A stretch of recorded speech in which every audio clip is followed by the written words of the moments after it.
Greetings! I am Sean Redman, aka the cheesily named Darth Sean, and as you noticed, I have moved to a different room in the house today with a nice new background of a terrible movie re-released in 3D that is still an awesome poster. But anyway, today we're going to talk about another one of the novels in the Journey to the Force Awakens set. We're almost through all of them now. I've almost reviewed all of them, but today we're going to talk about the Han Solo novel. Star Wars: A Smuggler's Run by Greg Rucka. I very much enjoyed this novel, despite the fact that there's not a ton to it. It's a very, very, very simple story. It's, hey, Han Solo and Chewie, go rescue this guy.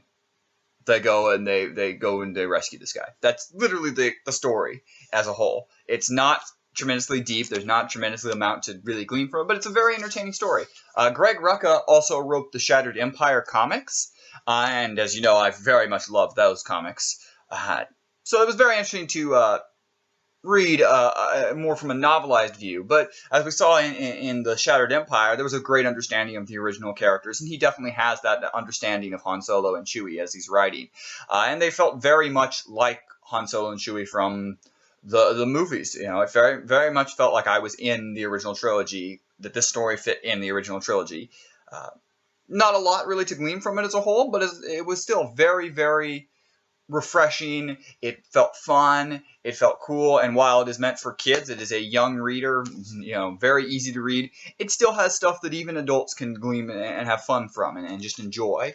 So as far as it goes, it's a very enjoyable novel from the Star Wars perspective. As we've seen in quite a bit of the new canon material, strong Imperial characters exist in many of the books and the comics and the TV shows. We're seeing how there were a lot of very, very powerful Imperials. There's also a lot of corruption and a lot going on. But where we see in it going forward and setting up, say, the First Order and the forces that we're going to see in The Force Awakens, we see those leaders that were above a lot of the corruption, above a lot of what was going on, and truly believed in the empire that they were creating. In this one, we get one, Sergeant Alicia Beck, who is the head of one of the ISB, the Imperial Security Bureau. She's the head of the division. She's tasked to track down the same person that Han Solo and Chewie are tracking down. She's very smart. She's very cool looking, as shown on the back of the novel. She's got a cybernetic eye and a scar.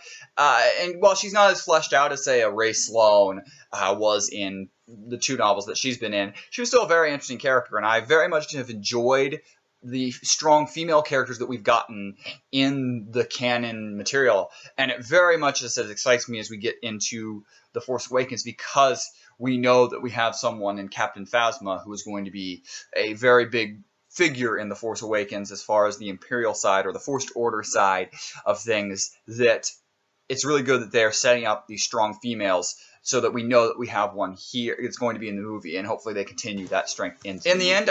I would very highly recommend Smuggler's Run. It doesn't add a whole lot. There's really cool prologues and epilogues that do show us a little bit of what old Han Solo is doing. I don't know how much it's going to lead into The Force Awakens, other than we know that he's still with Chewie. We know that he's still making runs. He's still kind of himself, which was very refreshing.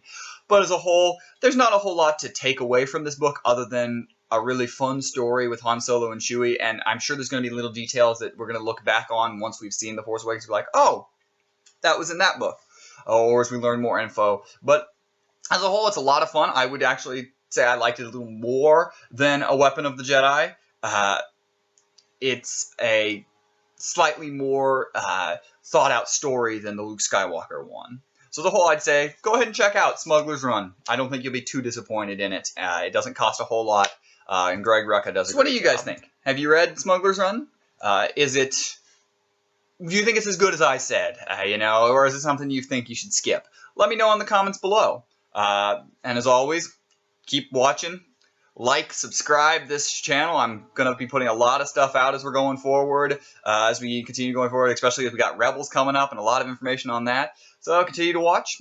As always, I'm Sean Redman, a.k.a. the cheesily named Darth Sean, and may the Force be with you. Always.